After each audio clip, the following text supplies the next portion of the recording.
اگر حضرت اسماعیل علیہ السلام ذبح ہو جاتے تو یہ واقعہ اللہ کے نزدیک اتنا محبوب تھا، اتنا پسندیدہ تھا کہ اللہ تبارک و تعالی اورم پر بھی اس حکم کو نافذ فرما دیتے، اور جب یہ حکم نافذ ہو جاتا تو پھر ہر آدمی کو اپنے بڑے بیٹے کی قربانی اللہ کے نام پر دینا پڑتا، اپنے بڑے بیٹے کو اللہ کے نام پر قربان کرنا پڑتا، اور اگر ایسا حکم نافذ ہو جاتا تو پھر خاندان ہاشمی کی لاج، خاندان ہاشمی کے چشم و چراغ حضرت عبداللہ بن مطلب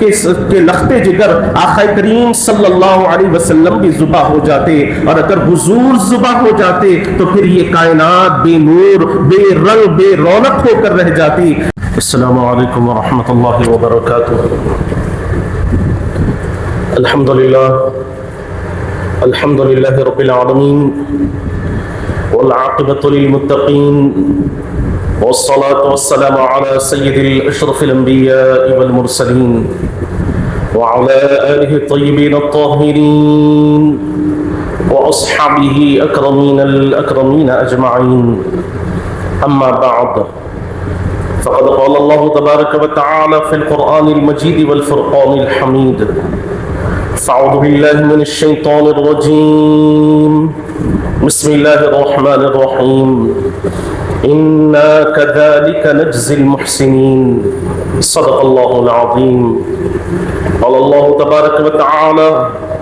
فی شأن حبیبہ تعظیما وتکریما، ان اللہ وملائکتہ یصلون علی النبی یا ایہا الذین آمنوا صلوا علیہ وسلموا تسلیما، اللہم صل علی سیدنا محمد وعلی آلہ واصحابہ افضل صلواتک وعدد معلوماتک وبارک وسلم۔ تمام حمد و تعریف اللہ رب العالمین کے لیے ہے، جو ساری کائنات کا خالق و رازق ہے، اور لاکھوں کروڑوں درود و سلام آقائے دو جہاں، تاجدار مدینہ، احمد مجتبی محمد مصطفیٰ صلی اللہ علیہ وسلم پر، جن کو اللہ رب العزت نے دونوں جہانوں کے لیے رحمت بنا کر بھیجا۔ حاضرین کرام، ابھی میں نے خطبے کے دوران قرآن مجید فرقان حمید کی جس آیت کریمہ کی تلاوت کرنے کا شرف حاصل کیا، اس میں اللہ تبارک و تعالی فرماتے ہیں کہ ہم نیکوکاروں کو ایسے ہی بدلہ عطا فرماتے ہیں جو حضرت ابراہیم علیہ السلام نے اپنے فرزند ارجمن کی قربانی کی جو مثال قائم فرمائی ہے، اسی کا تذکرہ کرتے ہوئے اللہ تبارک و تعالی فرما رہے ہیں کہ ہم نیکوکاروں کو ایسے ہی بدلہ دیتے ہیں کہ ان کے ہر کام کو، ان کی ہر حرکت کو، ان کی ہر سکنت کو ہم ہمیشہ کے لیے زندہ جاوید بنا دیتے ہیں، ہمیشہ کے لیے اسے باقی رکھ دیتے ہیں۔ اور میں نے فضائل قربانی بیان کرتے ہوئے آپ حضرات کی خدمت میں یہ بھی عرض کیا تھا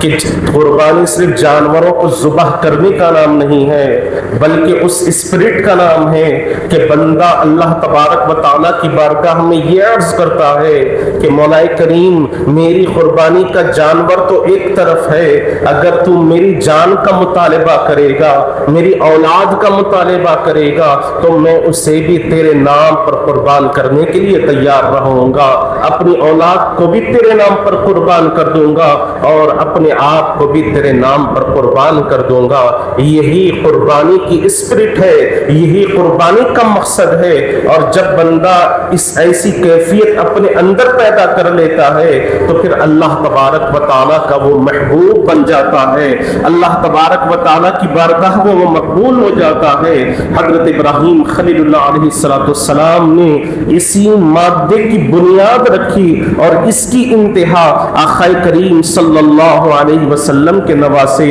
حضرت امام حسین رضی اللہ عنہ پر ہوئی۔ حاضرین کرام، صوفیاء کرام فرماتے ہیں کہ حضرت اسماعیل علیہ السلام کے ذبح نہ ہونے میں بہت ساری حکمتیں موجود ہے، بہت ساری مصلحتیں موجود ہے۔ اگر حضرت اسماعیل علیہ السلام ذبح ہو جاتے تو یہ واقعہ اللہ کے نزدیک اتنا محبوب تھا، اتنا پسندیدہ تھا کہ اللہ تبارک و تعالی اورم پر بھی اس حکم کو نافذ فرما دیتے، اور جب یہ حکم نافذ ہو جاتا تو پھر ہر آدمی کو اپنے بڑے بیٹے کی قربانی اللہ کے نام پر دینا پڑتا، اپنے بڑے بیٹے کو اللہ کے نام پر قربان کرنا پڑتا۔ اور اگر ایسا حکم نافذ ہو جاتا تو پھر خاندان ہاشمی کی لاج، خاندان ہاشمی کے چشم و چراغ حضرت عبداللہ بن مطلب کے لخت جگر آقا کریم صلی اللہ علیہ وسلم بھی ذبح ہو جاتے، اور اگر حضور ذبح ہو جاتے تو پھر یہ کائنات بے نور، بے رنگ، بے رونق ہو کر رہ جاتی۔ اور حضور پاک علیہ السلام کے ذبح ہونے کے بعد پھر تمام لوگوں کے لیے یہ حکم پر عمل کرنا لازم ہو جاتا کہ وہ اپنے بڑے بیٹے کی قربانی اللہ کے نام پر قربان کرے۔ الغرض حاضرین کرام، حضور پاک صلی اللہ علیہ وسلم نے اس لیے ارشاد فرمایا کہ انا ابن ذبحتین، کہ میں دو ذبیحوں کا بیٹا ہوں، ایک تو میرے جد امجد حضرت اسماعیل علیہ السلام کی ذات بابرکت ہے، اور دوسرے میرے والد محترم حضرت عبداللہ رضی اللہ عنہ ہے۔ اور اس واقعے کی تفصیل یہ ہے کہ رئیس مکہ متولی کعبہ حضرت عبد المطلب نے خواب دیکھا کہ کوئی منادی یہ آواز دے رہا ہے، یہ ندائیں دے رہا ہے کہ عبد المطلب تم آب زمزم کے کنویں کو تلاش کرو اور اس کی نگہداشت کرو۔ تو حضرت عبد المطلب آب زمزم کے کنویں کو تلاش کرتے ہیں لیکن ناکام ہو جاتے ہیں۔ پھر آپ نے یہ نیت کر لی کہ اگر میں آب زمزم کے کنویں کو تلاش کرنے میں کامیاب ہو جاؤں گا تو اپنے ایک بیٹے کو اللہ کی راہ میں قربان کر دوں گا، اللہ کی رضامندی کے لیے قربان کر دوں گا۔ چنانچہ آپ کی یہ نیت بہت جلد پوری ہو گئی۔ آب زمزم کا کنویں کی تلاش میں آپ کامیاب ہوئے، اس کی صفائی و پاکی سے جب فارغ ہوئے تو اپنے 10 بیٹوں کو بلایا اور ان میں دیکھا تو سب سے زیادہ خوبصورت حضرت عبداللہ جو حضور پاک علیہ السلام کے والد محترم ہیں، آپ کی سب سے زیادہ خوبصورت تھے، سب سے زیادہ حسین و جمیل تھے۔ حضرت عبد المطلب نے یہ سوچا کہ جب اللہ کے نام پر میں قربان کر رہا ہوں تو اچھے بیٹے ہی کو قربان کرنا چاہیے، خوبصورت ہی کو اللہ کے نام پر قربان کرنا چاہیے۔ چنانچہ آپ نے یہ ارادہ کر لیا اور دن کو بھی مقرر فرما لیا، ایک تاریخ متعین فرما لی کہ فلاں تاریخ میں فلاں دن میں اپنے بیٹے کو اللہ کے نام پر قربان کر دوں گا۔ یہ خبر حضرت عبداللہ کے ننیال والوں کو پہنچی تو وہ تمام کے تمام آ گئے اور آ کر کہنے لگے کہ اے رئیس مکہ، اے متولی کعبہ، آپ نے جو نیت مان لی ہے اگر ہم چاہیں تو اس کا کوئی اور راستہ بھی نکال سکتے ہیں، کوئی اور طریقے کو بھی اپنا کر آپ اپنی نیت کو پورا کر سکتے ہیں۔ چنانچہ تمام لوگوں نے یہ مشورہ کیا کہ قریب میں ایک راہب موجود ہے، ہم اس کے پاس جائیں گے اور اس سے اس معاملے کے بارے میں مشورہ کریں گے اور جو وہ ہم سے کہے گا ہم تمام لوگ اس پر عمل کریں گے۔ چنانچہ تمام لوگ مل کر اس راہب کے پاس گئے اور سارا واقعہ بیان کر دیا تو اس راہب نے کہا کہ حضرت عبداللہ کے نام کے ساتھ اونٹوں کا نام قرآن میں ڈالا جائے اور اس وقت تک قرآن اندازی کی جائے جب تک کہ حضرت عبداللہ کے نام کے بجائے اونٹوں کا نام قرآن میں نہ نکلے۔ چنانچہ تمام لوگ اس بات پر راضی ہو گئے اور واپس آ کر قرآن اندازی کی گئی۔ جب بھی قرآن ڈالا جاتا ہے تو ہر بار حضرت عبداللہ ہی کا نام نکلتا ہے۔ آخر کار 10ویں مرتبہ اونٹوں کا نام قرآن میں نکلا تو حضرت عبد المطلب نے 100 اونٹوں کی قربانی اللہ کے نام پر دے کر آپ نے اپنی نیت کو پورا کر لیا۔ تو حاضرین کرام، یہی وہ چیز ہے کہ اگر کوئی بندہ اللہ کو راضی کرنے کے لیے کام کرتا ہے، اخلاص کے لیے کام کرتا ہے تو پھر اللہ تبارک و تعالی اس کے ارادوں کو پورا کرنے کرنے کا راستہ بھی فراہم کر دیتے ہیں، اس کی نیتوں کو پورا کرنے کا راستہ بھی فراہم کر دیتے ہیں۔ اور پھر حضور پاک علیہ السلام کی ذات بابرکت وہ ذات مبارک ہے کہ جن کے پیدا ہونے کی دعا حضرت ابراہیم خلیل اللہ نے فرمائی تھی، جن کی بشارت حضرت موسیٰ کلیم اللہ نے دی تھی، جن کے امتی ہونے کی تمنا حضرت عیسیٰ روح اللہ نے کی تھی، جلیل القدر انبیاء اکرام علیہ السلام حضور کی غلامی کو اپنے لیے اعزاز تصور کیا کرتے، حضور کی غلامی میں شامل ہونے کی تمنائیں کیا کرتے۔ اگر حضور ذبح ہو جاتے تو پھر یہ ساری چیزیں دھری کی دھری رہ جاتی۔ اس لیے اللہ تبارک و تعالیٰ نے حضرت عبد المطلب کی نیت کو اس طرح پورا فرمایا، اور پھر اس کا انعام بھی اللہ نے یہ عطا فرمایا کہ جو بندہ ہمارے لیے ہم کو راضی کرنے کے لیے اپنے آپ کو قربان کرنے کے لیے تیار ہوتا ہے، اپنے اہل و عیال کو قربان کرنے کے لیے تیار ہوتا ہے، تو پھر اللہ تبارک و تعالیٰ نے حضرت عبد المطلب ہی کے خاندان میں حضور پاک علیہ السلام کی پیدائش کو مقرر فرما دیا۔ وہ ذات کریم اس کائنات میں تشریف لائی تو ساری کائنات نور حق سے روشن ہو گئی، ضلالت کی گمراہی ختم ہو گئی، تاریکی ختم ہو گئی، اور ہر سو اسلام کا بول بالا ہو گیا، ہر سو اسلام کا اجالا ہو گیا۔ اگر ہم آقا کریم صلی اللہ علیہ وسلم کی سیرت مبارکہ کا مطالعہ کریں گے تو ہمیں یہی ملے گا کہ پیارے آقا صلی اللہ علیہ وسلم کی ذات بابرکت قربانیوں سے لبریز ہے، مختلف قسم کی حضور نے قربانیاں دی ہیں، اور ہر امتی کو بھی یہی پیغام دیا ہے کہ اگر تم اللہ کو راضی کرنے کے لیے، اس کو کی رضامندی حاصل کرنے کے لیے قربانی دینے کے لیے تیار ہو جاؤ گے، چاہے وہ وقت کی قربانی ہو، چاہے وہ اللہ کو راضی کرنے کے لیے پیسے کی قربانی ہو، چاہے معاملات کو درست کرنے کے لیے اگر تمہیں جھکنا پڑے، تم اللہ کی رضا کے لیے جھک رہے ہو، تو پھر اللہ تم سے راضی ہو جائے گا، اور تمہارے معاملات میں اللہ تبارک و تعالی آسانی عطا فرمائے گا۔ اور ہم تو ایسی امت ہے، ایسی امت سے ہمارا تعلق ہے، اللہ نے جو اسلام ہمیں عطا فرمایا ہے، اگر ہم اس کی تاریخ کا مطالعہ کریں گے تو اسلام کی تاریخ میں بے شمار قربانیاں آپ کو ملیں گی، مختلف قسم کی قربانیاں آپ کو ملیں گی۔ کیا یہی کم ہے کہ آپ غور فرمائیں کہ ہمارے اسلامی سال کا آغاز ماہ محرم الحرام سے ہوتا ہے، اور اس کی 10ویں تاریخ کو بھی قربانی ہے، اور ہمارے اسلامی سال کا آخری مہینہ ماہ ذی الحجہ ہے، اور اس کی بھی 10ویں تاریخ کو بھی قربانی موجود ہے۔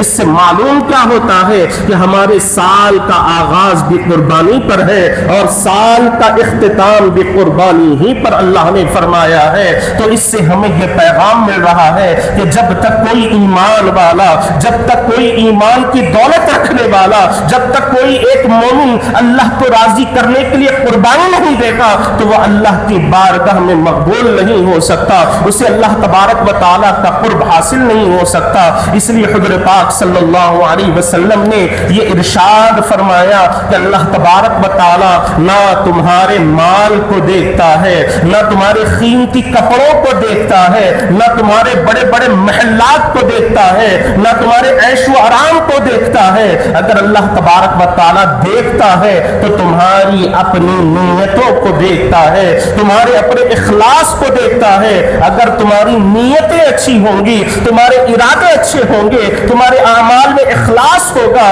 تو پھر اللہ کی بارگاہ میں تم مقبول ہو جاؤ گے، اور اس کی برکتیں تمہیں دنیا میں بھی حاصل ہوگی، اور آخرت میں بھی اللہ تبارک و تعالیٰ بے شمار برکتیں عطا فرمائے گا، بے شمار نعمتوں سے اللہ تبارک و تعالیٰ تمہیں سرفرازی عطا فرمائے گا۔ تو حاضرین کرام، ہم نے جو قربانی اللہ کے نام پر پیش فرمائی ہے وہ ہمیں یہی پیغام دے رہی ہے، اور جو جانور قربان ہوئے ہیں وہ بھی ہمیں یہی پیغام دے رہے ہیں کہ ہم تو اللہ کے نام پر ہم نے اپنے سروں کو جھکا لیا ہے، اپنی گردنوں کو کاٹنے کے لیے تیار ہو گئے ہیں۔ اے انسان، تجھ کو تو اللہ تبارک و تعالیٰ نے اشرف المخلوقات بنایا ہے، تمام مخلوق میں تجھے اللہ نے برتری عطا فرمائی ہے، بڑا اعزاز خدا نے عطا فرمایا ہے۔ کیا تو اللہ کو راضی کرنے کے لیے اپنے سر کو خدا کے سامنے جھکانے کے لیے تیار نہیں ہوگا، اللہ کے احکامات کی پابندی کرنے کے لیے اپنی خواہشات کو چھوڑنے کے لیے تیار نہیں ہوگا. اللہ کی قرب, اللہ کا قرب حاصل کرنے کے لیے کیا تو اپنی خواہشات پر قدم رکھتے ہوئے, انہیں ملیا میٹ کرتے ہوئے, کیا تو اللہ کو راضی کرنے والے کام نہیں کرے گا؟ آج کائنات میں جتنے جانور بھی قربان ہوئے ہیں وہ تمام کے تمام ہمیں یہی پیغام دے رہے ہیں کہ ہم نے تو اللہ کے نام پر اپنے گلے کاٹ دیے ہیں, اپنے گلوں کو کاٹنے کے لیے تیار ہو گئے ہیں. اے انسان, اللہ نے تجھے یہ مقام عطا فرمایا, تجھے اللہ تبارک و تعالیٰ نے بڑی نعمتیں عطا فرمائی ہیں, تو تجھے بھی چاہیے کہ اس سے سبق حاصل کرتے ہوئے تو بھی اللہ کو راضی کرنے والے کام کرنے والا بن جا, اللہ کو راضی کرنے والے کام کرنے والا ہو جا, اپنی خواہشات کو مٹانے والا ہو جا, اور اپنے دل میں خدا کے خوف کو پیدا کرتے ہوئے ایسے اعمال کرنے کی کوشش کر کہ جس سے اللہ تبارک و تعالیٰ تجھ سے راضی ہو جائے. حضور پاک علیہ السلام کی رضامندی اور خوشنودی تجھے حاصل ہو جائے. تو تمام باتوں کا خلاصہ کلام یہی ہے کہ اللہ تبارک و تعالیٰ نے جس طرح فرمایا کہ انا کذالک نجزی المحسنین, کہ ہم نیکوکاروں کو ایسے ہی بدلہ عطا فرماتے ہیں. جو ہمیں راضی کرنے کے لیے کام کرتا ہے ہم اس کے کام کو قیامت تک کے لیے باقی رکھ دیتے ہیں, اس کی ہر حرکت کو اور اس کی ہر سکنت کو ہم ہمیشہ ہمیشہ کے لیے زندہ جاوید بنا دیتے ہیں. تو ہمیں بھی چاہیے کہ ہم جب بھی کوئی کام کریں تو اللہ کو راضی کرنے کی نیت سے کریں, لوگوں کو دکھاوے, دو لوگوں کو دکھانے کے لیے نہیں, جھوٹی شہرت حاصل کرنے کے لیے نہیں, جھوٹی واہوائی حاصل کرنے کے لیے نہیں. اور ایک مومن کا عمل ایسا ہونا چاہیے کہ اس کے عمل سے اللہ تبارک و تعالیٰ راضی ہو جائے اور اسے حضور پاک علیہ السلام کی رضامندی اور خوشنودی حاصل ہو جائے. آخر میں دعا ہے کہ جو کچھ کہا گیا, جو کچھ سنا گیا, اس پر اللہ تبارک و تعالی ہم تمام کو عمل کرنے کی توفیق عطا فرمائے اور ہمیں ساری زندگی صراط مستقیم پر چلنے والا بنائے, اور تمام اعمال کو اللہ تبارک و تعالی اخلاص کے ساتھ کرنے کی توفیق عطا فرمائے. وآخر دعوانا ان الحمد للہ رب العالمین. حضرات ایک اعلان سماعت فرمائیں. مسجد ہادہ میں جنازہ آیا ہوا ہے, تو انشاءاللہ تعالی نماز جنازہ جمعہ کی نماز کے فوراً بعد ادا کی جائے گی. سنت و نوافل سے پہلے انشاءاللہ تعالی نماز جنازہ ادا کی جائے گی.